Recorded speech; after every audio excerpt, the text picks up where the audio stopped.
Fique agora com uma palavra de Deus para abençoar sua vida. Um culto realizado na Igreja Assembleia de Deus, Catedral da Família, em Goiânia, Goiás. Senhor, nosso Deus e nosso Pai, nesse momento, Pai, nós queremos colocar para o Teu Filho, Pastor Roberto, a Tua presença. Deus, que o Senhor continue usando, Pai, poderosamente nesta noite, e que através do Teu Espírito Santo, o Senhor vai revelar coisas grandes e profundas aos nossos corações nessa noite, Pai.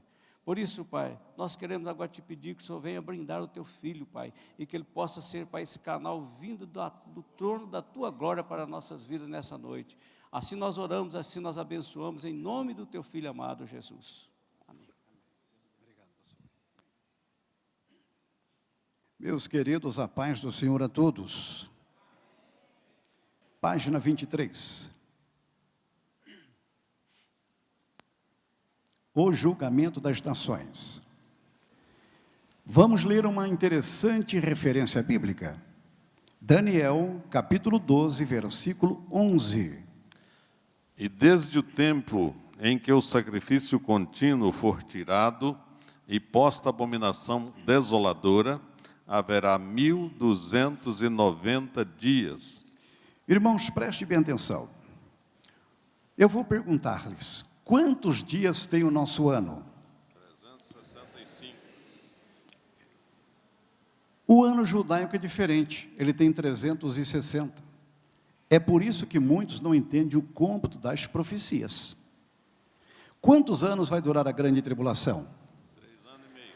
A grande tribulação, no total, vai durar quantos anos? 7. Dividido em quantas fases? 2. De quantos anos cada? 3 anos e meio. Pegue os 3 anos e meio finais da grande tribulação, converta em dias conforme o ano judaico, que tem 360 dias. Você vai totalizar 1260 dias. Perfeito? Só que Daniel está falando sobre 1290. Por quê? Porque Daniel está contando os 3 anos e meio finais da grande tribulação, 1260 dias, e acrescentando mais 30 dias de recesso que o mundo vai experimentar após a grande tribulação. Então, 1260 mais 30, 1290. Quem entendeu, diga amém. Vamos agora ao texto de Mateus capítulo 25, versículos 31 a 46. E quando o Filho do Homem vier em sua glória, e todos os santos anjos com ele, então se assentará no trono da sua glória. E todas as nações serão reunidas diante dele, e apartará uns dos outros, como o pastor aparta dos bodes as ovelhas. E porá as ovelhas à sua direita, mas os bodes à esquerda.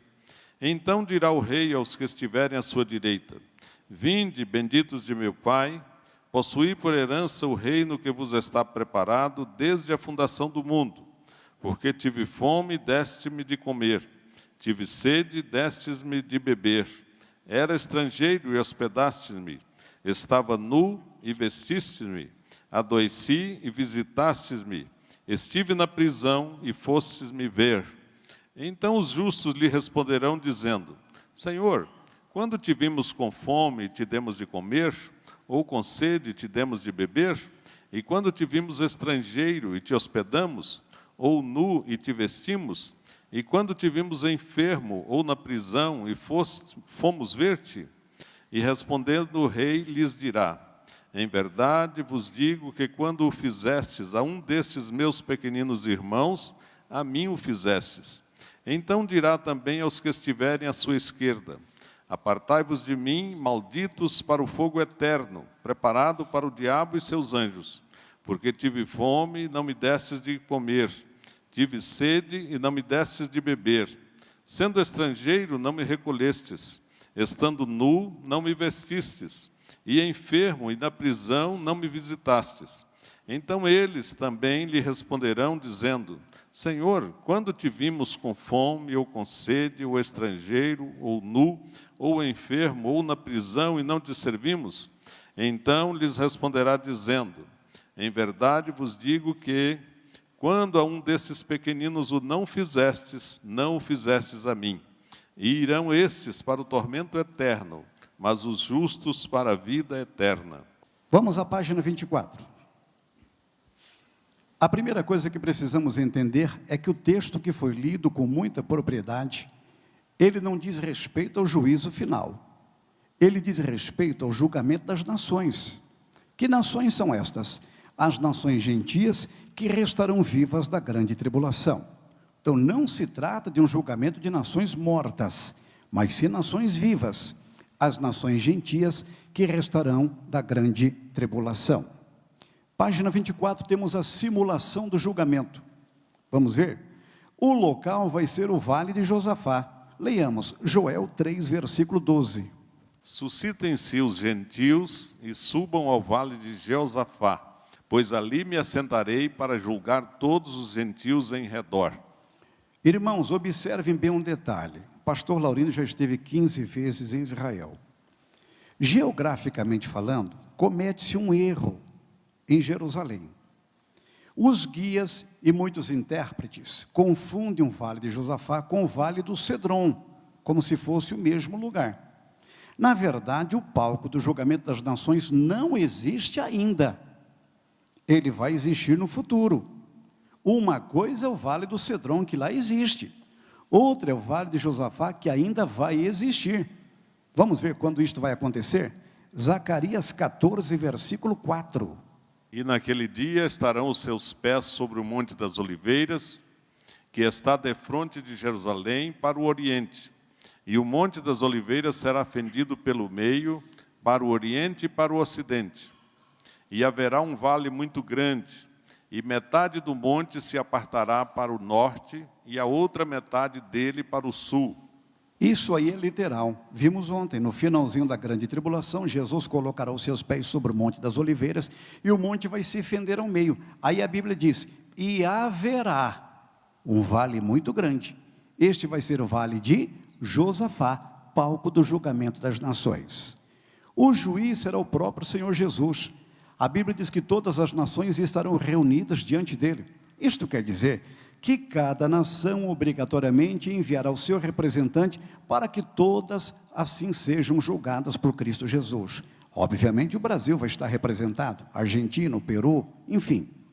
A base do julgamento, o tratamento dispensado aos judeus durante a grande tribulação. Vai prevalecer aí a promessa que Deus fez a Abraão e a posteridade judaica, de Gênesis 12, 3. E abençoarei os que te abençoarem, e amaldiçoarei os que te amaldiçoarem. No julgamento das nações, Jesus vai revelar como as nações gentias terão tratado a Israel durante a grande tribulação. Agora a razão do julgamento, determinar quais nações participarão do milênio. Um grupo já está certo que ficará na terra para participar do milênio. Será composto pelo remanescente de Israel, que se converterá a Cristo no final da grande tribulação, como vimos na aula de ontem à noite. O outro grupo sairá do julgamento das nações, e será composto com exclusividade por nações gentias. Então vamos simular o julgamento. Jesus entronizado no Vale de Josafá. Os judeus não serão julgados, eles serão a causa do julgamento, logo auxiliarão a Cristo no julgamento. As nações gentias devidamente representadas, aquelas nações que durante a grande tribulação vão socorrer a Israel no seu momento mais crítico, elas serão chamadas de nações ovelhas e ficarão do lado direito do trono de Cristo. E nós temos aqui uma grata surpresa. Vamos ler Isaías 19, versículos 21 a 25. E o Senhor se dará a conhecer ao Egito, e os egípcios conhecerão ao Senhor naquele dia, e o adorarão com sacrifícios e ofertas, e farão votos ao Senhor, e os cumprirão. E ferirá o Senhor ao Egito, ferirá e o curará, e converter-se-ão ao Senhor, e mover-se-á às suas orações, e os curará. Naquele dia haverá a estrada do Egito até a Síria, e os assírios virão ao Egito, e os egípcios irão à Assíria, e os egípcios servirão com os assírios. Naquele dia Israel será o terceiro com os egípcios e os assírios, uma bênção no meio da terra. porque o Senhor dos Exércitos os abençoará, dizendo: bendito seja o Egito, meu povo, e a Assíria, obra de minhas mãos, e Israel, minha herança. Perceberam as duas nações citadas? Egito e Assíria. Curiosamente, duas nações que no passado surraram Israel. O Egito escravizou Israel por 430 anos. A Assíria, através da gestão de Sargão II, levou o reino do norte para o cativeiro no ano 722 a.C. No entanto, estas duas nações, que foram inimigas de Israel no passado, ajudarão a socorrer a Israel no seu momento mais crítico, ou seja, durante a grande tribulação. Não serão apenas estas as nações ovelhas, amigas de Israel. Nós temos aqui uma amostra parcial. Quem entendeu, diga amém. Agora, o que me chama a atenção é que a antiga Assíria corresponde hoje ao Iraque do ex-ditador Saddam Hussein. A única Bíblia que traduz em português diretamente é a Bíblia Viva. Escutem. Naquele dia o Senhor mesmo vai se revelar aos egípcios. Eles vão conhecer o Senhor e vão adorá-lo com sacrifícios e ofertas. Farão promessas a Deus e cumprirão o que prometeram. O Senhor vai ferir o Egito, mas depois vai curar as feridas que fez. Eles se voltarão para o Senhor. Ele vai ouvir os seus pedidos e curar os egípcios arrependidos. Naquele dia o Egito e o Iraque serão ligados por uma estrada pela qual os egípcios e os iraquianos poderão viajar livremente de um país ou outro. Os dois povos adorarão o Senhor. Israel, Egito e Iraque serão amigos e viverão em paz. Israel será uma bênção para esses dois povos, porque o Senhor vai abençoar o Egito e o Iraque pela sua amizade com Israel. Ele dirá: bendito seja o Egito, meu povo. Bendito seja o Iraque, a terra que eu criei. Bendito seja Israel, a minha herança. Quantos podem glorificar a Deus por isto? Quem diria, hein? O Iraque do ex-ditador Saddam Hussein ainda vai se prostrar diante da majestade de Jesus Cristo, o Senhor.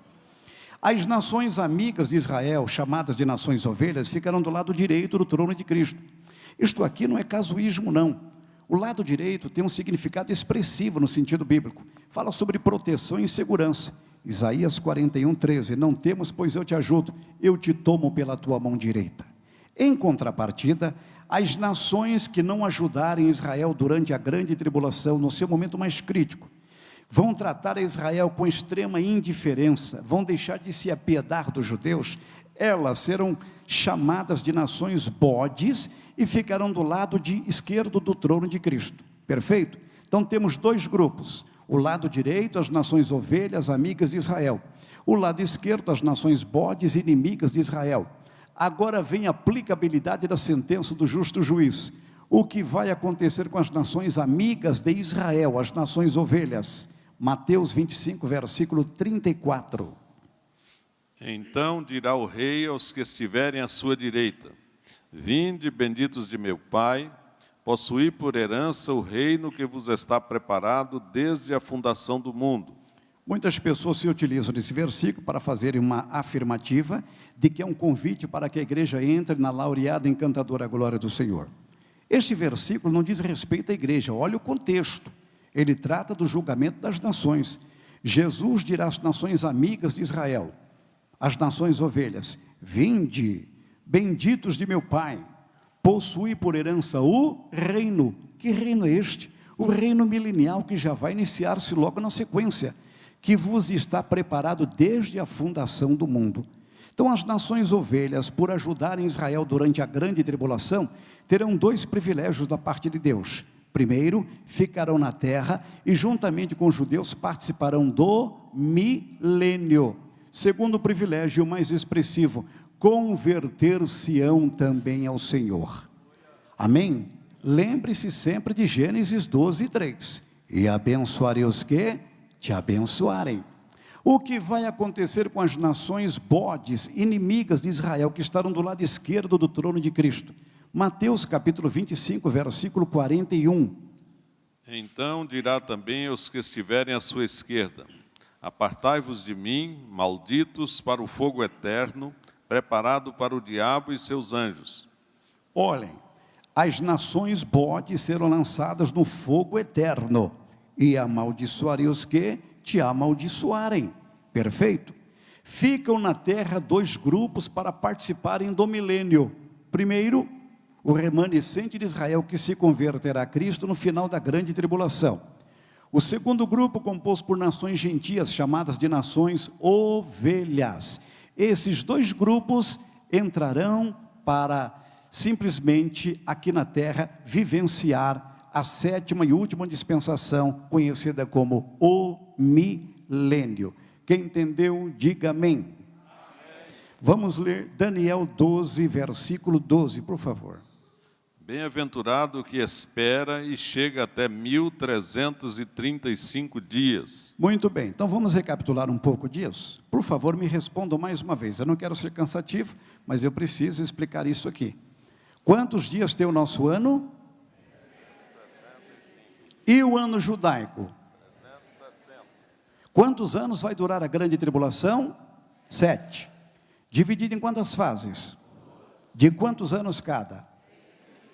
Pegue a última fase da grande tribulação, os 3 anos e meios finais. Converta em dias conforme o ano judaico. Você vai totalizar 1260 dias. Haverá um recesso após a grande tribulação. De quantos dias, lembram-se? 30. Então vamos somar 1260 mais 30, 1290. Só que Daniel está falando sobre 1335 dias. Sabem por quê? Daniel está acrescentando um segundo recesso agora de 45 dias. Perfeito? Quando o mundo vai ser preparado para a gestão de Cristo aqui na terra no milênio. Então some comigo. A última fase da grande tribulação, 1260 dias. Mais 30 dias do primeiro recesso, 1290 dias. Mais 45 dias do segundo recesso, depois do julgamento das nações, preparando-se para o milênio. Dá então um total de 1335 dias. Muito bem. Vamos à página de número 24. O irmão Raul está muito alegre hoje. O milênio. Bem-aventurado e santo aquele que tem parte na primeira ressurreição. Sobre estes não tem poder a segunda morte, mas serão sacerdotes de Deus e de Cristo e reinarão com ele 1000 anos. Apocalipse capítulo 20, versículo 6. A palavra milênio vem do grego chiliad e vem do latim millennium, e retrata o período áureo da terra, quando Cristo pessoal e literalmente governará sobre os homens. Existem 3 escolas que interpretam o milênio. Os amilenistas, eles espiritualizam o milênio, não creem no milênio como um reinado literal. Os pós-milenistas também espiritualizam o milênio. A diferença é que eles afirmam que nós já estamos vivenciando o milênio. Eu defendo a interpretação pré-milenista dispensacionalista. O milênio ainda vai existir, perfeito? Depois do julgamento das nações, e literalmente durará 1000 anos, e Cristo Jesus literalmente governará sobre os homens. Vamos lá, página 24. Considerações sobre o milênio. Vamos ler comigo, letra A, todos. O milênio será o glorioso reinado de Cristo na terra por 1000 anos. Isso é literal, não é simbólico. O milênio vai durar de fato 1000 anos. Só vocês lendo letra B, eu quero ouvir. O milênio vai ser a continuação normal no aspecto físico para aqueles que aqui onde está. No milênio as pessoas vão pentear cabelo, vão cortar unhas, vão trabalhar, vão estudar, vão viajar. A vida vai seguir o seu curso normal aqui na terra no milênio. Pastor, mas a igreja não vai estar glorificada? A igreja sim, mas virão 2 grupos aqui da grande tribulação. Primeiro, o remanescente de Israel. Em segundo lugar, o grupo das nações ovelhas, são nações gentias, e esses 2 grupos estarão aqui em carne e ossos, vivenciando o glorioso reinado de Cristo na terra. Letra C, vamos. Será um período de verdadeira paz sobre a terra. Apocalipse capítulo 20, versículos 1 a 3. E vi descer do céu um anjo que tinha a chave do abismo e uma grande cadeia na sua mão. Ele prendeu o dragão, a antiga serpente, que é o diabo e Satanás, e amarrou-o por 1000 anos. e lançou-o no abismo, e ali o encerrou, e pôs selo sobre ele, para que não mais engane as nações, até que os 1000 anos se acabem. E depois importa que seja solto por um pouco de tempo. Por que é que haverá paz total aqui na terra no milênio? Porque Satanás estará preso, trancafiado, e haverá nulidade de suas ações maléficas. O glorioso é que a igreja esboça um pouco do milênio. Aqui o diabo não tem poder, aqui a paz completa em nosso meio, louvado seja o Senhor. Letra D, leiamos. Será a última dispensação. A palavra dispensação deriva-se do vocábulo grego oikonomia, que originou a palavra economia. Dispensação é a forma pela qual Deus trata com os homens por períodos diferentes. A primeira dispensação vai da inocência, a segunda da consciência, a terceira do governo humano, a quarta patriarcal, a quinta lei, a sexta é atual, a dispensação da graça. Portanto, o milênio vai ser a 7ª e última dispensação. Página 25. O milênio e Jesus. Letra A, leiamos. Jesus governará todo mundo. Olhem, na grande tribulação, a forma de governo vai ser o totalitarismo. Mas no milênio, a forma de governo vai ser a teocracia, o governo de Deus sobre os homens. Jesus literalmente governará o mundo no milênio. A Bíblia diz que ele vai reger as nações com vara de ferro. Sabe o que isso quer dizer? Que no governo de Cristo não haverá brecha para corrupção. Ninguém vai dobrar, ninguém vai flexibilizar o seu governo com propinas. Não haverá mensalão no governo de Cristo, porque o seu governo vai ser firme como ferro, um governo de justiça. Bendito seja o Senhor. Letra B, Jesus reinará de Jerusalém. Vamos lá, rapidinho, por favor. Qual é a capital do Chile? Ótimo. Qual é a capital do Canadá? Ottawa. Qual vai ser a capital do milênio? Jerusalém. Por isso que estrategicamente Deus a colocou no meio da terra. Ezequiel capítulo 5, versículo 5. Letra C, Jesus cumprirá seu ministério de rei. A vida de Jesus é marcada por 3 ofícios. Do Éden à cruz ele é chamado profeta. Na cruz ele se tornou sacerdote e quando vier em glória se tornará rei. Porém, Jesus não será apenas mais um dentre tantos reis existentes.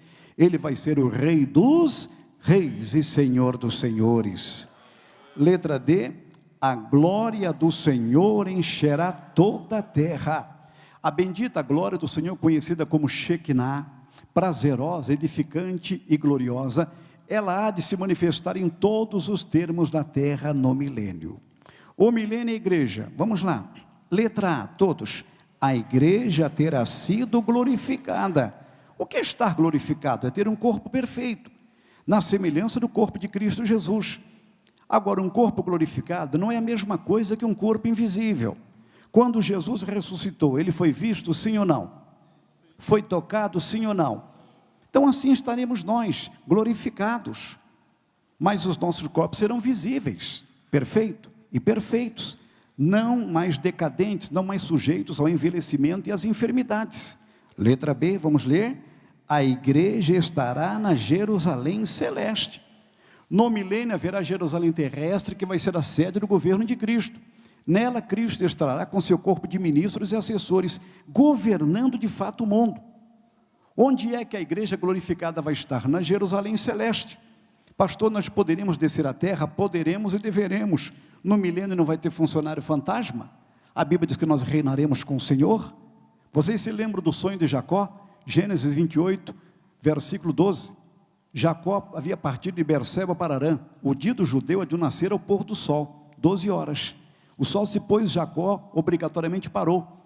Preparou uma pedra confortavelmente como se fosse um macio travesseiro.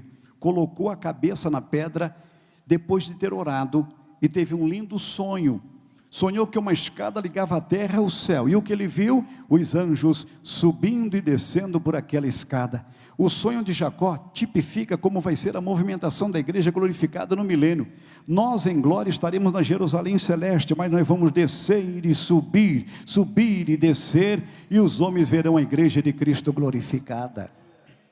O milênio Israel, letra A, Israel terá sido totalmente juntado e purificado. Só nos Estados Unidos existem mais de 6 milhões de judeus. Na França, em média, 750 mil judeus.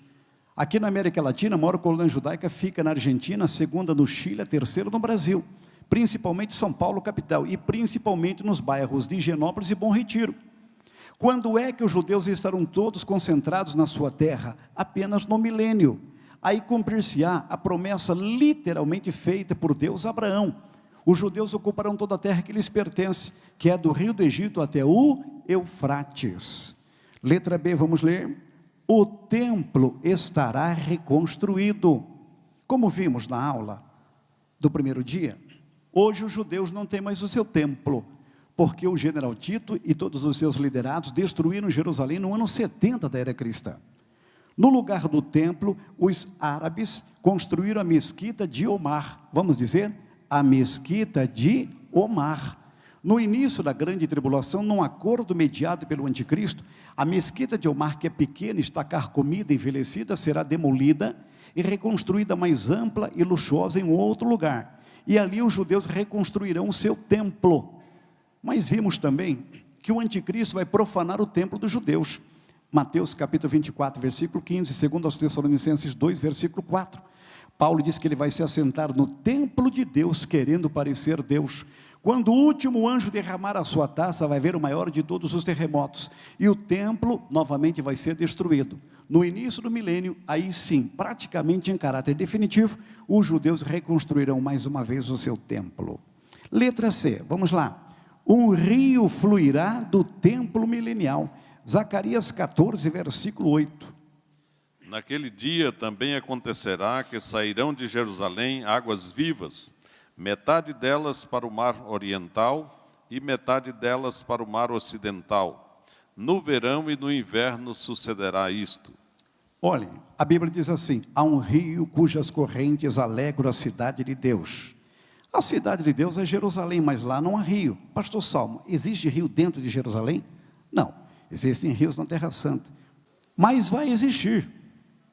Quando os judeus reconstruíram o seu templo no milênio, a Bíblia diz que um rio vai fluir debaixo do altar. Olhem como isso aqui é lindo, irmãos. Por isso que é importante estudar.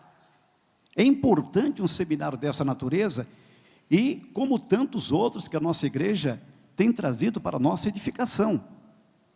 Os judeus reconstruirão o seu templo, debaixo do altar vai fluir um rio. Este rio vai ser sempre abundante, tanto no estio, que é o período da seca, como no inverno, que é o período chuvoso. E ele vai dividir-se em dois braços. Um braço, medindo aproximadamente 65 quilômetros, vai desembocar no mar ocidental, que é o mesmo mar Mediterrâneo. Um outro braço, medindo aproximadamente 35 quilômetros, vai desembocar ao sul de Israel, no mar oriental, que é o mesmo mar Morto. E aí vai acontecer algo muito lindo. Letra D, leamos. As águas do mar Morto serão transformadas e darão muitos peixes. O mar Morto é assim chamado porque ele não tem vida em si mesmo, correto? Os peixes que descem via Rio Jordão, quando caem no mar Morto, em menos de um minuto eles morrem, por conta do alto grau de sal ali presente. O Oceano Atlântico, que banha a costa litorânea brasileira, tem 4% de sal. O mar Morto tem 26% de sal. Por isso que ele é chamado de Mar do Sal. Agora, vai haver um milagre. Um braço deste rio vai desembocar no Mar Morto, e as suas águas serão transformadas, e o Mar Morto vai dar muitos peixes. Haverá pesca profissional, para a glória do nome do Senhor. O milênio e a terra, letra A terra será elevada. Zacarias 14, versículo 10, por favor. Toda a terra em redor se tornará em planície, desde Geba até Rimon, ao sul de Jerusalém, e ela será exaltada e habitada no seu lugar, desde a porta de Benjamim até o lugar da primeira porta, até a porta da esquina, e desde a torre de Hananeel até os lugares do rei. Olhem, a tradução corrigida diz: e toda a terra vai ser exalçada. É um termo mais exequível. Exalçada é o mesmo que levantada, modificada. Os teólogos chamam o milênio como o período da redenção da terra. Deus criou tudo o que há no mundo. E para Ele restaurar aquilo que Ele mesmo criou, é algo muito simples. Então Deus restaurará a estrutura do globo terrestre no início do milênio. Dificilmente as pessoas vão saber onde ficava Iporá, Matão, São Paulo, Paragominas, no Pará, porque tudo vai ser modificado. Só uma cidade será resguardada na íntegra, vai ser Jerusalém. Página 26, vamos lá. Letra B, haverá grande fertilidade. Meus queridos, como Deus vai restaurar a estrutura do globo? Obviamente a terra voltará com todo o vigor dos primórdios. Como é que os homens carregavam um cacho de uvas no início de tudo? Era na palma da mão? Não. Colocava-se um pau no meio e 2 assim levavam um cacho de uvas. Mas vocês creem nisso, irmãos? Eu creio.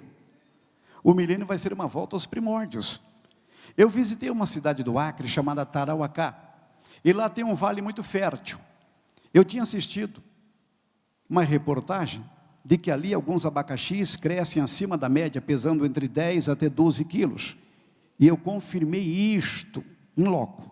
É algo que surpreende. Mas é algo pontual. Em Valência, na Espanha, um agricultor colheu uma abóbora que pesou 460 quilos em 2010. No milênio isso vai ser comum. Eu fico pensando como é que vai ser o piqui do milênio. Já pensou? A mãe vai dizer, filha, hoje mamãe vai fazer piqui. Que maravilha, eu vou ajudá-la, mamãe. E a menina lépida, ligeira, 1 litro, mamãe. Minha filha, 1 piqui. Papai raspa de lá, mamãe de cá, seu irmão de cá e você de cá. 1 piqui para todos, já pensou? Letra C, vamos. Os desertos desaparecerão. 1/4 da estrutura do globo sofre com o processo de desertificação. Mas como Deus vai restaurar a estrutura da terra, todos os desertos vão desaparecer, incluindo o deserto do Saara, o deserto do Negev, enfim. Letra D, leiamos. Haverá abundância de água. 97,5% da água do planeta é composta por água salgada. Sobra-nos um pequeno percentual de 2,5% de água doce.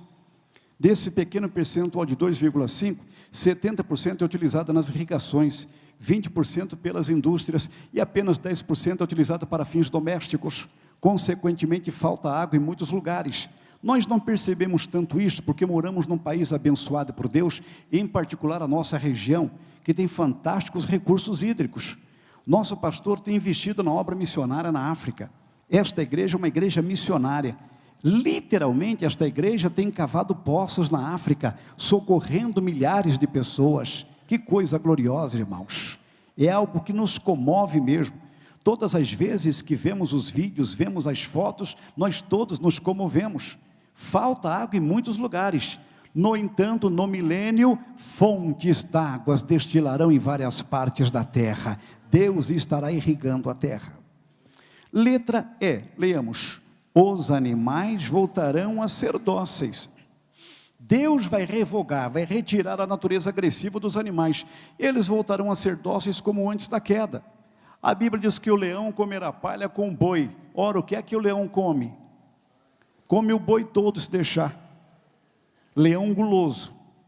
Mas até os animais serão herbívoros e não carnívoros.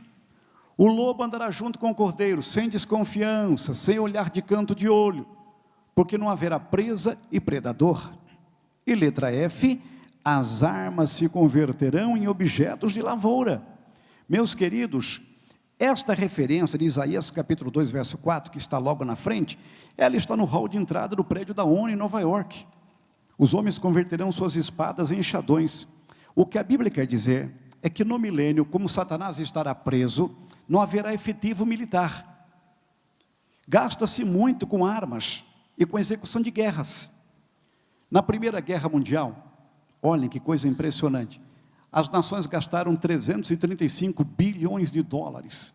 Na Segunda Guerra Mundial, só os americanos gastaram 345 bilhões de dólares. Na Guerra do Iraque, os americanos gastaram simplesmente 800 bilhões de dólares, quase 1 trilhão.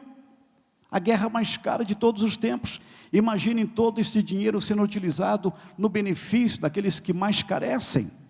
No milênio haverá paz total, não haverá efetivo militar. Os homens converterão suas espadas em enxadões. Isso quer dizer que simplesmente toda a tecnologia que é utilizada hoje para a fabricação de armas, será utilizada para a fabricação de implementos agrícolas. Todo o dinheiro que é utilizado na execução de guerras, será utilizado no bem-estar da raça humana. Quem entendeu, diga amém. Página 26. O milênio e outros benefícios para o homem. Letra A vida será prolongada. Salmo 90, verso 10, a Bíblia diz que o tempo médio de vida do homem é de 70 anos, quando muito chega a 80, o que passar disso é canseiro e enfado. É óbvio que uma pessoa com hábitos saudáveis pode muito prorrogar a sua vida. Ontem, depois da aula, eu estive na residência do Mão Paulo. Que família linda, irmãos.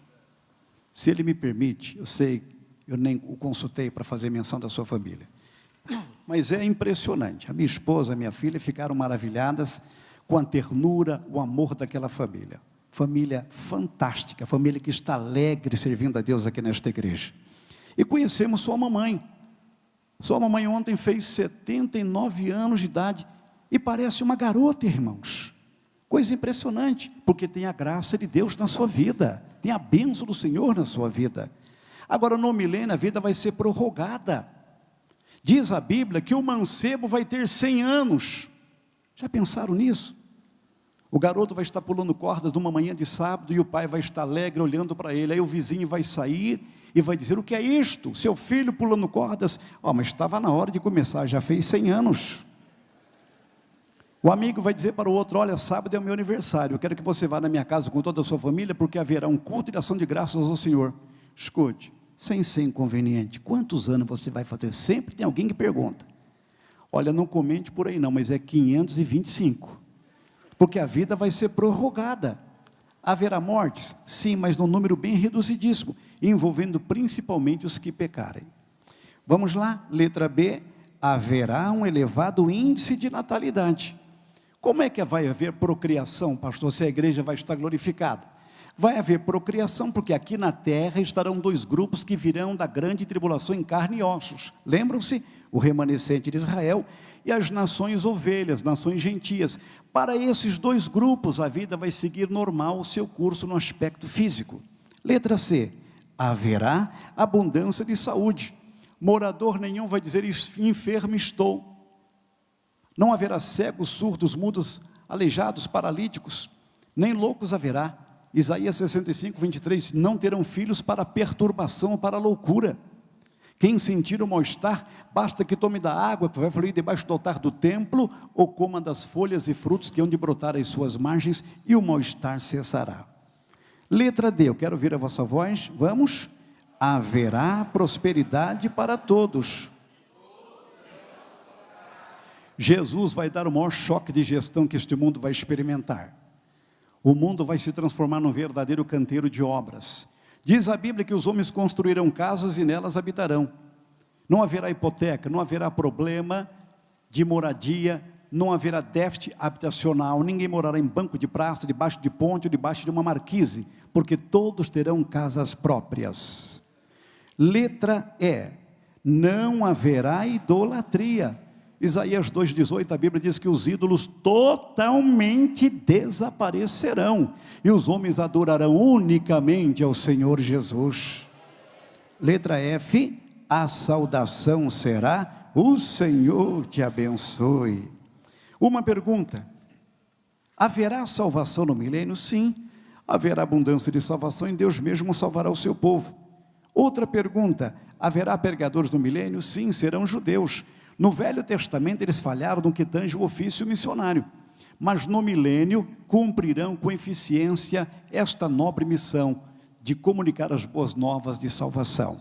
Agora uma afirmação: o Espírito Santo operará no milênio.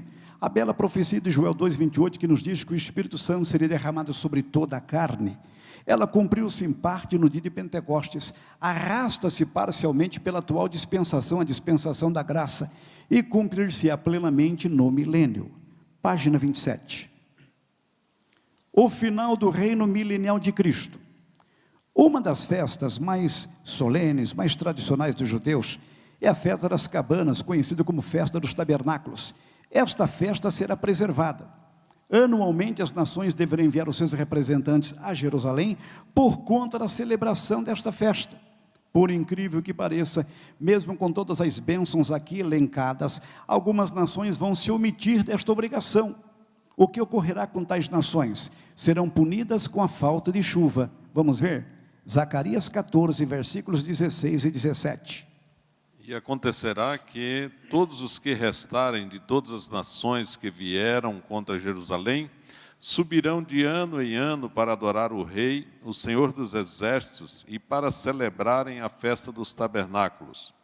E acontecerá que, se algumas das famílias da terra não subir a Jerusalém para adorar o Rei, o Senhor dos Exércitos, não virá sobre ela a chuva.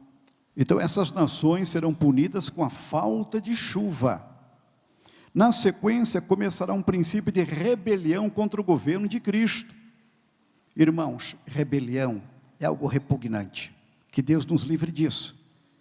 Ela é comparada ao pecado de feitiçaria.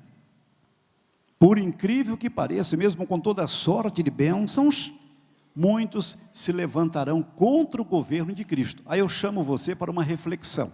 Até aqui o diabo continua preso. Isto quer dizer que nem todo mal absoluto procede apenas por parte do diabo. O próprio Deus disse: o meu povo tem uma inclinação para o mal. Que coisa horrível. Quando estes se levantarem contra o governo de Cristo, o Senhor os exterminará fulminantemente. Vamos ler, Isaías 66, versículos 23 e 24. E será que desde uma lua nova até a outra, e desde um sábado até o outro, virá toda a carne a adorar perante mim, diz o Senhor. E sairão e verão os cadáveres dos homens que prevaricaram contra mim, porque o seu verme nunca morrerá, nem o seu fogo se apagará, e serão um horror a toda a carne. Então os homens sairão nas ruas e verão os corpos expostos, e vão indagar o que houve. Aí haverá resposta: estes se levantaram contra o governo de Cristo e foram fulminados pelo Senhor. Termina o milênio, Satanás será solto por um curto período de tempo. Página 27, a última revolta de Satanás. Leamos Apocalipse capítulo 20, versículos 7 a 10.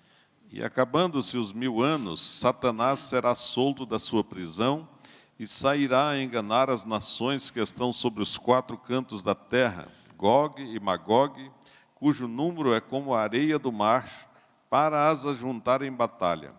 E subiram sobre a largura da terra e cercaram o arraial dos santos e a cidade amada. E Deus desceu fogo do céu e os devorou. E o diabo que os enganava foi lançado no lago de fogo e enxofre, onde estão a besta e o falso profeta. E de dia e de noite serão atormentados para todo o sempre. Muito bem, ótima leitura. Por quais razões Deus vai permitir a soltura do diabo? Vamos ver. Letra A, leiam comigo. Para provar os nascidos no milênio. Há algo que Deus nos deu e Ele mesmo respeita, é o livre-arbítrio, o poder da livre escolha. Os que nascerem no milênio não vão poder desenvolver plenamente o livre-arbítrio, porque nesse período Satanás estará preso. Solto Satanás, os nascidos no milênio confirmarão ou não a sua fé em Cristo Jesus. Letra B, Deus quer revelar a dureza do coração do homem e sua natureza pecaminosa. Irmãos, eu já tenho dito, mesmo com todas as bênçãos aqui elencadas no milênio, muitos virarão as costas para Cristo Jesus. Ulisses Guimarães disse uma frase interessante: o dia do benefício é a véspera do dia da ingratidão. Existem pessoas ingratas. A Bíblia nos fala sobre a cura de quantos leprosos? Lembram-se nos evangelhos? 10. Quantos voltaram para agradecer? 1. É incrível isto. Letra C, vamos ler? Satanás é incorrigível. Quantos anos ele vai passar na prisão? 1000. Quando for solto, vai apresentar alguma alteração positiva? Jamais. Ele vai sair pior, porque terá deixado de agir por 1000 anos. Ele vai querer recuperar o tempo perdido. O que dá prazer no diabo é enganar. Solto Satanás, ele vai andar na largura da terra. Cuidado com essa expressão.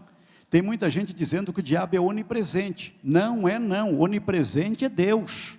Amém, irmãos?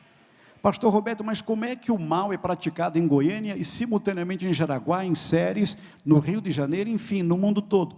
É porque neste mundo espiritual existem castas demoníacas capitaneadas por Satanás. Há um sincronismo perfeito. É um mundo inteligente e, sobretudo, maldoso. Correto? Então, Satanás tem os seus assistentes espalhados na terra, demônios qualificadíssimos para simplesmente levar o homem para o mal. Mas o diabo não é onipresente, onipresente é Deus. Então, solto Satanás, ele vai seduzir um grande número de rebeldes. Estes virarão as costas para Jesus e seguirão o diabo. Que troca mal feita. Síndrome de Estocolmo, já viu falar dela? Quando a pessoa é sequestrada e depois simplesmente se apaixona pelo sequestrador, não é? Que coisa terrível. Tem gente que vive debaixo do chicote do diabo e ainda se apaixona por ele. Coisa tremenda, coisa horrenda. Seguirão o diabo e vão marchar contra a cidade amada e o arraial dos santos. Quando o cerco se completar, aí Deus vai dar um basta. De Deus cairá fogo dos céus e consumirá todos os rebeldes. E na sequência, Jesus vai mostrar porque ele é chamado de Rei dos Reis e Senhor dos Senhores. E ele vai justificar o fato de dizer: eis que é me dado todo o poder no céu e na terra. Ele vai pegar o diabo e vai lançá-lo no lago que arde em fogo e enxofre, onde 2 assessores estarão à sua espera. Lembram-se quem são? O anticristo e o falso profeta. Página 28. O juízo final. E vi um grande trono branco, e o que estava sentado sobre ele, de cuja presença fugiu a terra e o céu. E não se achou lugar para eles. E vi os mortos, grandes e pequenos, que estavam diante do trono, e abriram-se os livros, e abriu-se outro livro, que é o da vida. E os mortos foram julgados pelas coisas que estavam escritas nos livros, segundo as suas obras. E deu o mar os mortos que nele havia. E a morte e o inferno deram os mortos que neles havia. E foram julgados cada um segundo as suas obras. E a morte e o inferno foram lançados no lago de fogo. Esta é a segunda morte. E aquele que não foi achado escrito no livro da vida foi lançado no lago de fogo. Apocalipse capítulo 20, versículos 11 a 15. João viu um grande trono branco. O trono é grande porque fala da onipotência de Cristo, e é branco porque fala de sua justiça, pureza e santidade. Eu quero vos dizer que o trono de Cristo é muito mais glorioso do que a cadeira presidencial, onde se assenta a presidente Dilma Rousseff no Palácio do Planalto em Brasília, sede do governo brasileiro. O trono de Cristo é muito mais glorioso do que a cadeira presidencial, onde se assenta a presidente da Argentina, Cristina Kirchner, na Casa Rosada, em Buenos Aires, sede do governo argentino. O trono de Cristo é muito mais glorioso do que a cadeira presidencial, onde se assenta o presidente Barack Hussein Obama, na Casa Branca, em Washington, sede do governo americano. Porque o trono de Cristo é puro, santo e incorruptível, por isto ele é muito mais destacado. Cristo se assentará em seu sublime trono branco para julgar os ímpios de todas as épocas. Vamos às considerações sobre o juízo final. Por favor, leiam comigo letra A, todos. Os ímpios falecidos haverão de ressuscitar nessa ocasião para serem julgados. A ressurreição será literal. Por favor, irmãos, me digam, onde estão hoje os ímpios que já morreram? Dentro do Hades. Dali eles ressuscitarão com o corpo da vergonha, o corpo da ignomínia, com as marcas tétricas e apavorantes do pecado. No meu livro Juízo Final, que eu tenho aqui, eu cito respeitosamente uma personalidade mundial, Gisele Bündchen, natural de Horizontina, Rio Grande do Sul, supermodelo, tem uma fortuna avaliada em $1 bilhão. Gisele é uma das 100 maiores celebridades do mundo. Caso Gisele não se converta, entendam bem o que estou colocando, caso ela não rompa com o pecado, caso ela não se converta a Cristo Jesus, no dia do juízo final, ela não irá ressuscitar com este corpo que é aplaudido nas passarelas do Brasil e do exterior. Caso ela não se converta, ela ressuscitará com o corpo da vergonha, o corpo da ignomínia, com as marcas apavorantes e tétricas do pecado.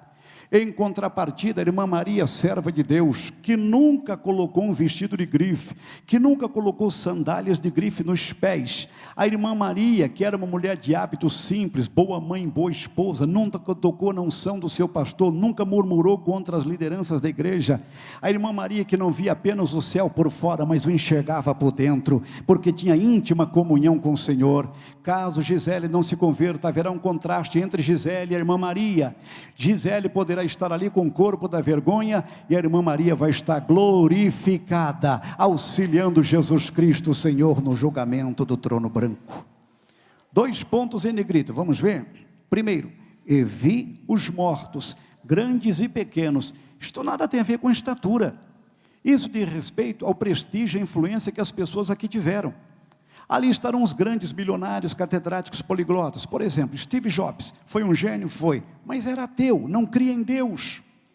Estarão ali os pequenos também, aqueles que não tiveram nenhuma expressão no aspecto socioeconômico e cultural, e também rejeitaram a cruz salvífica de Cristo. Grandes e pequenos estarão nivelados diante do trono branco. Segundo ponto, vamos ler. E deu o mar os mortos que nele havia. O mar dará os seus mortos, os que morreram em afogamentos, em naufrágios, em combates marítimos, os que morreram em circunstâncias dramáticas e algumas até sinistras, estes haverão de ressuscitar. Lembremos-nos do grande transatlântico Titanic, que afundou no dia 14 de abril, simplesmente matando 1.523 pessoas em 1912. Lembremos do Batom Mochiquato, que afundou na Baía de Guanabara do Réveillon de 88, matando 55 pessoas. Lembremos-nos do submarino nuclear russo Kursk, que afundou no mar de Barents, do norte da Rússia, em agosto de 2000, matando 118 tripulantes. O mar dará os seus mortos.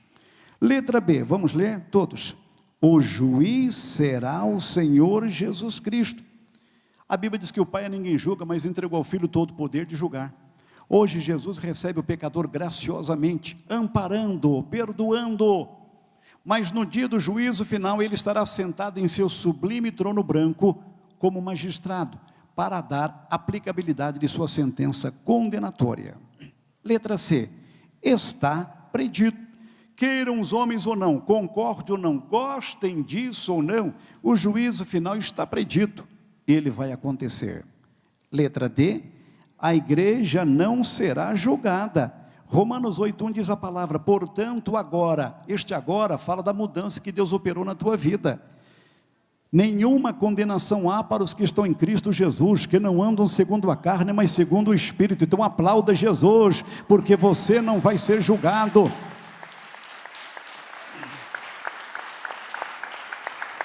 Glória a Deus. Letra E, não haverá misericórdia para com os ímpios. Existem muitas pessoas afirmando com veemência que no dia do juízo final ainda haverá escapatória. De jeito algum, de maneira alguma. No dia do juízo final, não haverá uma outra oportunidade. O juízo vai ser sem misericórdia. Misericórdia, saída, escapatória, a hoje. Jesus é a pedra de escape.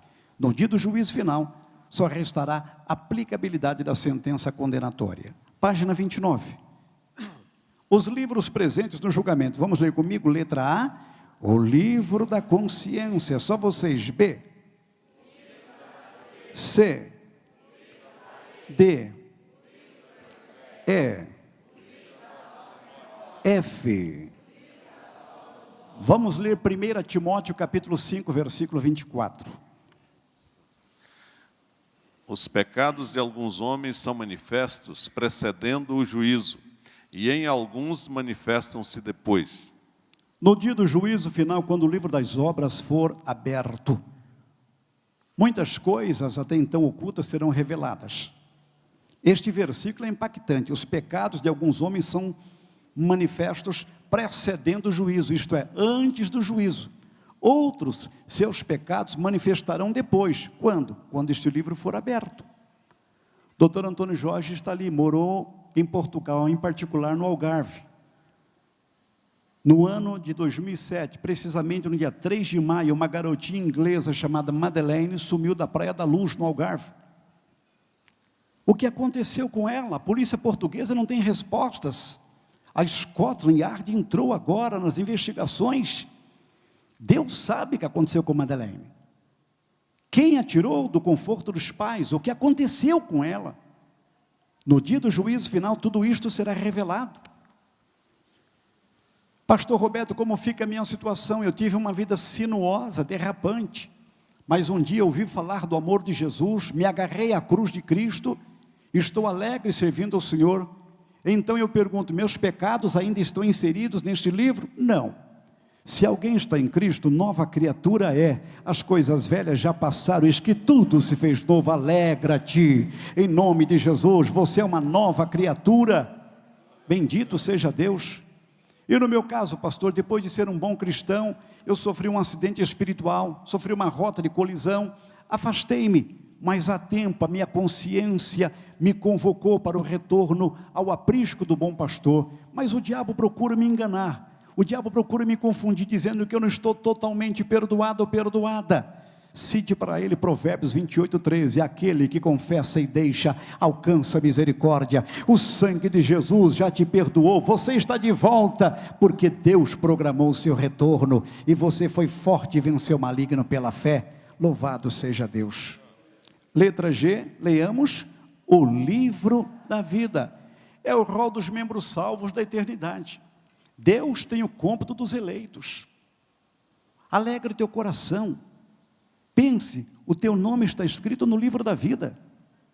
Lá em Hollywood, Los Angeles, Califórnia, Estados Unidos, da América do Norte, há a calçada da fama, toda feita de granito, com estrelas róseas intercaladas, mais de 3.000 nomes ali inseridos.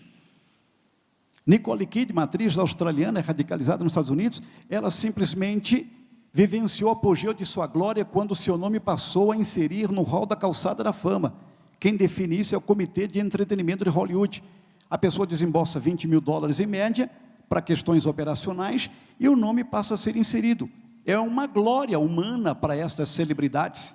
Não foi diferente para Nicole Kidman. No referido dia, quando o mestre de cerimônias puxou aquele pano aveludado de vermelho, ela viu o seu nome reluzir na calçada da fama, ela começou a chorar, histericamente caiu e disse: hoje é o dia mais feliz da minha vida, porque o meu nome está escrito na calçada da fama. Para nós é pouco, irmãos, não queremos os nossos nomes escritos numa calçada. A nossa alegria é porque os nossos nomes estão escritos no livro da vida. Louvado seja o nome do Senhor. Coisa gloriosa, como é bom servir a Jesus. O Senhor Jesus lerá os nomes dos eleitos, e quando Ele completar a leitura, Ele fechará o livro. Aí os ímpios que estarão diante do trono branco, ressurretos com corpos marcados pela vergonha, vão dizer: Senhor, e nós? Mas não haverá misericórdia. De uma só vez o Senhor Jesus os lançará no lago que arde em fogo e enxofre. Na sequência, nós os salvos vamos contemplar a restauração dos céus e da terra. Vamos ler Isaías 65, versículo 17. Porque eis que eu crio novos céus e nova terra, e não haverá mais lembrança das coisas passadas, nem mais se recordarão. Que coisa linda, que maravilha. É promessa de Deus, a criação de novos céus e de nova terra. Vamos ler 2 Pedro, capítulo 3, versos 10 a 13. Mas o dia do Senhor virá como ladrão de noite, no qual os céus passarão com grande estrondo, e os elementos ardendo se desfarão, e a terra e as obras que nela há se queimarão. Havendo, pois, de perecer todas estas coisas, que pessoas vos convém ser em santo trato e piedade, aguardando e apressando-vos para a vinda do dia de Deus, em que os céus em fogo se desfarão, e os elementos ardendo se fundirão? Mas nós, segundo a sua promessa, aguardamos novos céus e nova terra, em que habita a justiça. Bendito seja Deus. Isto é literal, não é simbólico. Irmãos, João Batista disse acerca de Cristo: eis o Cordeiro de Deus que tira o pecado do mundo. Jesus elimina a presença do pecado no aspecto espiritual, mas também o faz tirando o pecado do cosmos, daquilo que foi criado. O Senhor restaurará os céus. Por quê? Porque existem 3 céus: Oranos, Mesorâneos e Aporâneos. O primeiro céu é chamado de céu atmosférico e transformou-se numa ocupação demoníaca. É desse espaço superior que o diabo planeja todo o ataque que ele aplica contra a combalida raça humana. Este céu primário está poluído, por isso o Senhor restaurará os céus. E por que fará o mesmo com a terra? Porque aqui foi palco da queda, aqui se praticou todo tipo de pecado, e aqui mataram o bendito Filho de Deus. Eis que faço novas todas as coisas, diz o Senhor. Irmãos, existem dois gases altamente inflamáveis que envolvem o globo, oxigênio e hidrogênio. Pelo texto, depreende-se que haverá uma mega explosão coordenada por Deus. Mas pastor, e nós não vamos sofrer dano algum? Isaías capítulo 51, versículo 16, o Senhor Deus nos diz: eu te cubro com a sombra da minha mão para plantar os céus e fundar a terra. A mão do Senhor nos protegerá. Haverá uma mega explosão, e quando abrirmos os nossos olhos, veremos um novo cenário, um novo céu e uma nova terra. Bendito seja o nome do Senhor. 7 coisas novas estão preparadas para os salvos. Vamos ver isto rapidinho? Letra A, o novo céu. Letra B, C, D, E, F, G. Página 30, o eterno em perfeito estado. Leiamos 2 Pedro 3,18. Antes crescei na graça e no conhecimento de nosso Senhor e Salvador Jesus Cristo. A Ele seja dada a glória, assim agora como no dia da eternidade. Amém. Hoje eu conheço o dia de 24 horas. Quando eu chegar contigo nesse estágio, eu, você, nós vamos conhecer o dia eterno, o dia sem fim. Bendito seja o Senhor. A seguir, as 7 glórias dos remidos. Vamos ler o que está em negrito comigo. Letra A, não haverá mais maldição, porque o diabo terá sido lançado no lago que arde em fogo e enxofre. Letra B, o trono de Deus e o Cordeiro estarão ali. Você já se deu conta de que você vai ver a Cristo na glória do Senhor? Pastor, eu verei a Cristo? Sim, Apocalipse 22:4, nós veremos o seu rosto. Que coisa gloriosa. Letra C, os seus servos o servirão com perfeição. Tem gente que pensa que o tédio prevalecerá no novo céu, na nova terra. Eu fico imaginando, pastor, que o novo céu, a nova terra é como Damolândia, 2 horas da tarde, tudo parado. Os aposentados dormindo, as crianças caladinhas, recolhidas. As folhas das árvores sequer mexem. Que é isso, irmão? Não haverá isto. Nós teremos múltiplas funções no novo céu, na nova terra. Agora, a principal missão minha, tua, nossa, vai ser louvor e adoração ao nome de Jesus Cristo, o Senhor. Letra D, será dada uma visão eterna e perfeita. Quem não enxerga aqui, desde que sirva a Jesus, verá o rosto de Cristo, verá as cores da eternidade e verá os eleitos do Senhor. Letra E, vamos ler, haverá possessão eterna. Tem muita coisa que você já teve aqui e não tem mais, a vida é assim. Mas o céu, se tu fores fiel, ninguém o tomará de ti. O céu é a tua possessão eterna. Letra F, o dia será eterno. No novo céu, na nova terra, não haverá nenhum tipo de energia praticada, eólica, solar, atômica, nuclear, não. Pastor, vamos ficar no escuro? De forma alguma, mas nem uma lamparina, nada disso haverá. E não vamos ficar no escuro? Obviamente que não, porque o Cordeiro de Deus vai ser a nossa lâmpada e o dia vai ser eterno, louvado seja Deus. E letra G, o reino será eterno. Quantos podem glorificar a Jesus por isto? Bem? Olha, agora com 15 minutos eu vou terminar falando sobre as 70 semanas do profeta Daniel. Vocês vão suportar? Amém? Vamos ler Daniel 9, versículos 24 a 27, página 5 da apostila. 70 semanas estão determinadas sobre o teu povo e sobre a tua santa cidade, para cessar a transgressão e para dar fim aos pecados, e para expiar a iniquidade e trazer a justiça eterna, e selar a visão e a profecia, e para ungir o Santíssimo. Sabe e entende. Desde a saída da ordem para restaurar e para edificar a Jerusalém, até o Messias, o príncipe, haverá 7 semanas e 62 semanas. As ruas e o muro se reedificarão, mas em tempos angustiosos. E depois das 62 semanas será cortado o Messias, mas não para si mesmo. E o povo do príncipe que há de vir destruirá a cidade e o santuário, e o seu fim será com uma inundação. E até ao fim haverá guerra. Estão determinadas as assolações. E ele firmará aliança com muitos por 1 semana. E na metade da semana fará cessar o sacrifício e a oblação.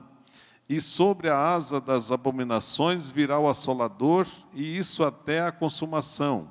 E o que está determinado será derramado sobre o assolador. Muito bem. Página de número 5 da apostila. A primeira coisa que nós precisamos entender é que as 70 semanas, o profeta Daniel, não se refere a semanas e dias, mas sim a semanas de anos. Logo, 70 semanas de anos totalizam 490 anos. Vamos recapitular isso? Me respondam. As 70 semanas, o profeta Daniel, referem-se a semanas de dias ou de anos? 70 semanas de anos totalizam quantos anos? 490 anos. Deus instituiu entre os judeus a lei do ano sabático. Leiamos, Levítico capítulo 25, versículos 3 e 4. 6 anos semearás a tua terra, e 6 anos podarás a tua vinha, e colherás os seus frutos. Porém, ao 7º ano haverá sábado de descanso para a terra, um sábado ao Senhor. Não semearás o teu campo, nem podarás a tua vinha. Muito bem. A lei do ano sabático, em sua essência, dizia o seguinte, que os judeus deveriam trabalhar na terra por 6 anos sucessivos, mas no 7º ano a terra deveria descansar. Seria um ano sabático. Trabalhavam 6 anos, no 7º a terra descansava. E assim por diante. Então, cada ano sabático era contado de 7 em 7 anos. Mas os judeus não cumpriram esta lei. Ao contrário, eles a violaram. E Deus computou o tempo de violação da sua lei. Da monarquia ao cativeiro, os judeus roubaram do Senhor 10 anos sabáticos. Cada ano sabático, lembre-se, era contado de 7 em 7 anos. Eles roubaram do Senhor 10 anos sabáticos. 10 vezes 7 dá 70. Deus cobrou e caro do seu próprio povo. De que forma? Permitindo que os judeus fossem levados para o cativeiro em Babilônia. Vamos ver? Jeremias 25, versículo 11. E toda esta terra virá a ser um deserto e um espanto. E essas nações servirão ao rei de Babilônia 70 anos. Olhem, os judeus foram para a Babilônia em 3 levas, 606, 597, 586 a.C.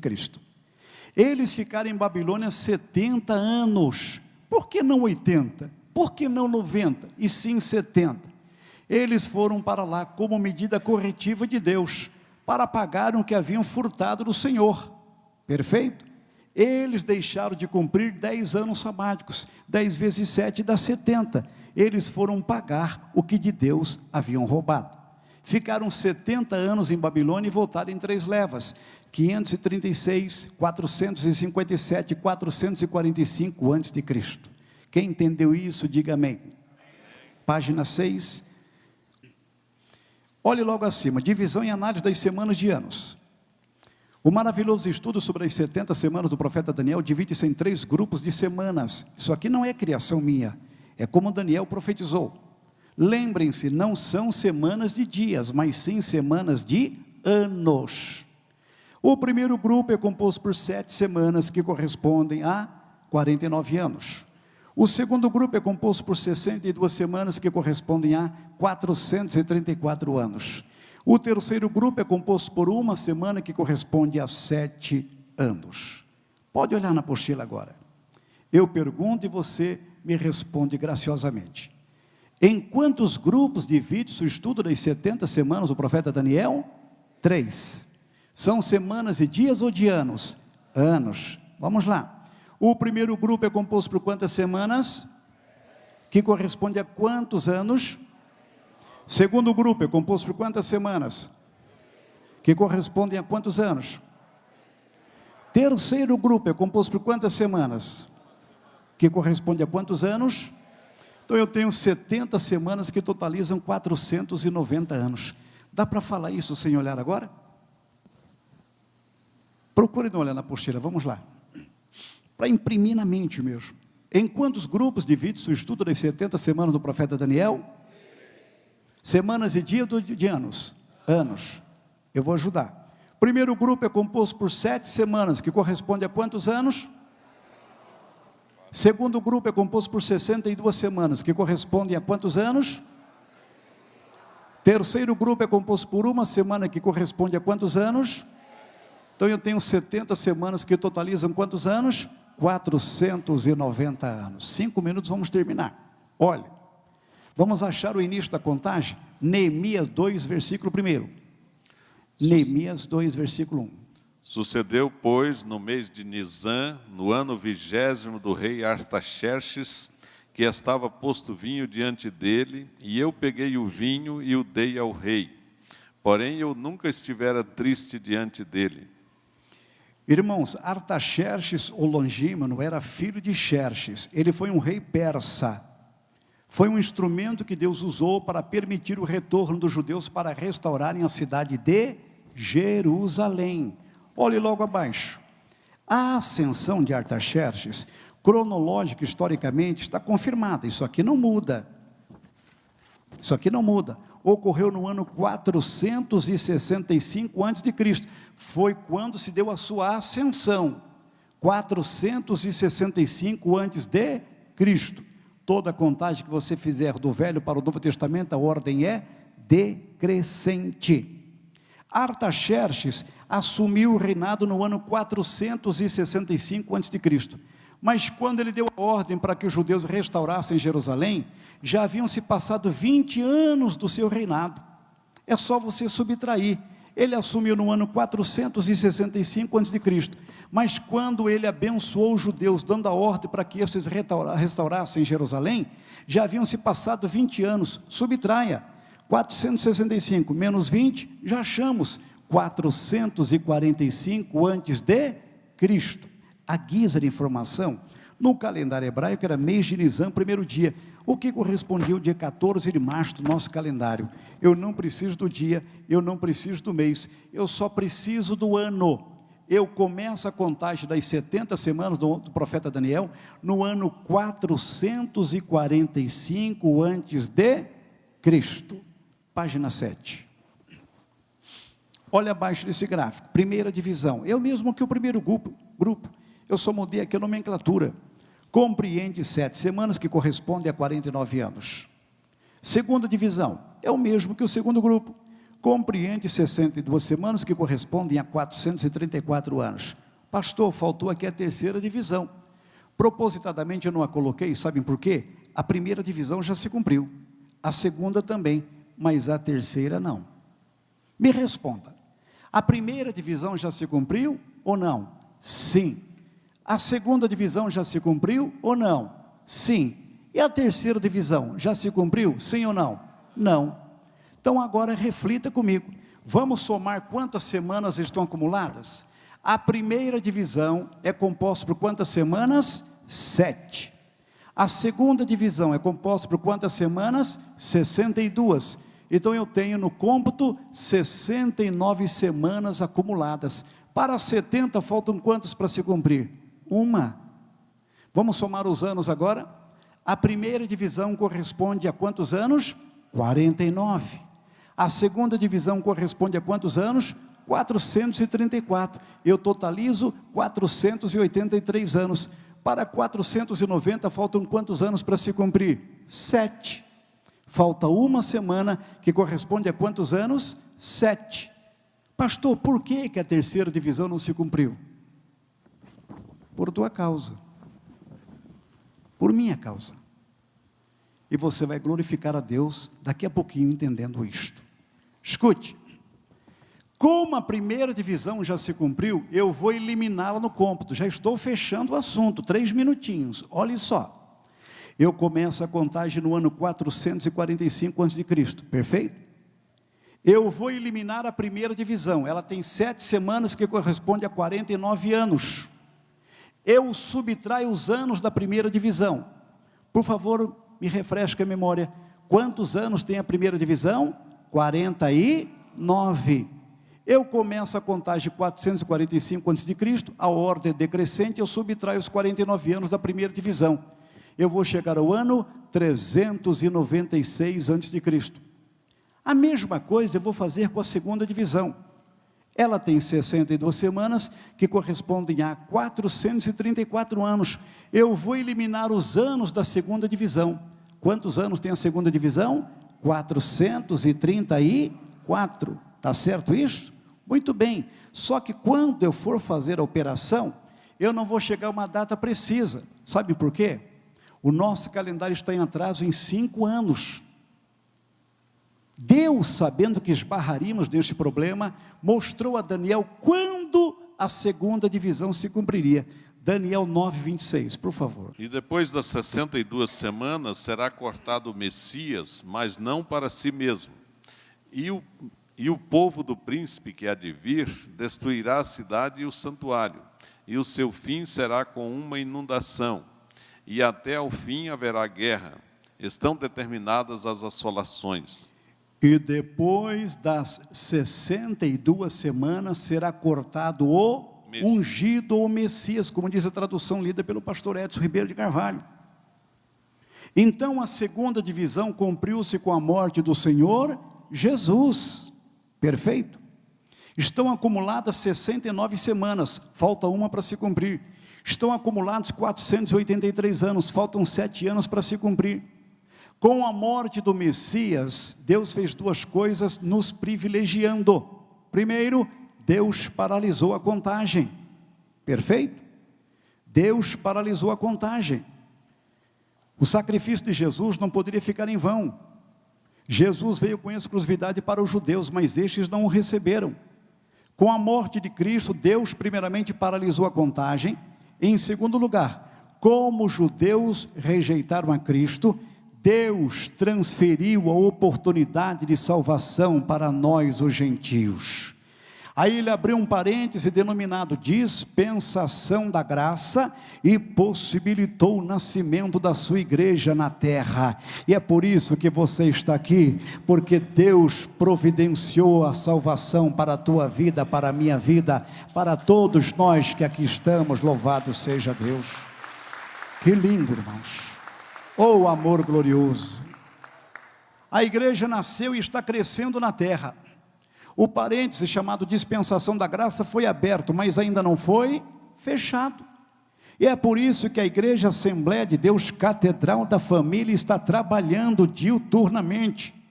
É por isso que ontem à noite nossos pastores não estavam aqui, pois estava inaugurando uma nova congregação. Deus está realmente movendo a sua mão em nosso meio, porque nós estamos caminhando para o tempo do fim. Nós estamos em contagem regressiva para o tempo final. Sabemos que o parêntese vai se fechar, e enquanto não fecha, o pastor Rondon e a pastora Natália estão ganhando almas para Jesus na África. Os dirigentes das nossas congregações estão trabalhando harmonicamente aqui. Irmãos das igrejas co-irmãs estão ajudando os seus pastores onde congregam.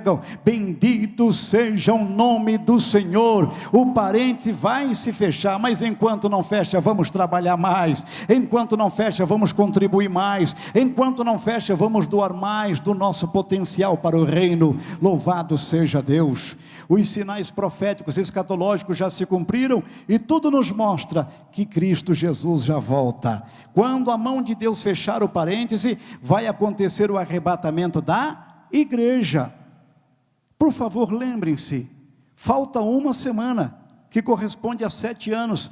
Quando a igreja for arrebatada, aqui na terra vai se instaurar a grande tribulação, que vai durar 7 anos, que representa uma semana. A grande tribulação se encaixa com uma 70ª semana profética de Daniel. Quem pode aplauda Jesus por tudo isto nesta noite. Participe da programação da Igreja Catedral da Família. De segunda a sexta-feira, às 6:30 da manhã, Oração de Davi. Segunda, a partir das 14h30, Manancial Feminino, onde mulheres são restauradas e abençoadas por Deus. Segunda, a partir das 19h30, venha estudar Teologia com IBCAF, Instituto Bíblico da Catedral da Família. Terça-feira, às 19h30, venha ser um intercessor na Escola de Intercessão. Quarta-feira, às 19h30, culto de ensino da Palavra de Deus. Quinta-feira, às 20 horas, reunião dos adolescentes, Geração Daniel. Sábado, muito louvor e adoração com a juventude animada da Igreja Catedral da Família. Sábado, às 20 horas, Projeto Recomeçar. E domingo, às 9 horas da manhã, participe com sua família da Escola Bíblica Dominical. E domingo, às 18 horas, grande culto de celebração a Deus.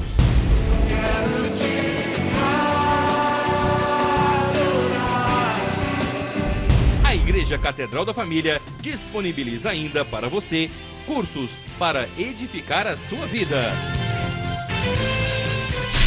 MMI, Casados para Sempre. CRAU, cursos para finanças. Educando filhos à maneira de Deus. Alcançando o coração do seu adolescente. Veredas Antigas. ONI, curso para noivos. De domingo a domingo, uma programação recheada de muita alegria, unção e bênçãos de Deus. Informações 3281-4918 ou acesse o site www.catedraldafamilia.com.br.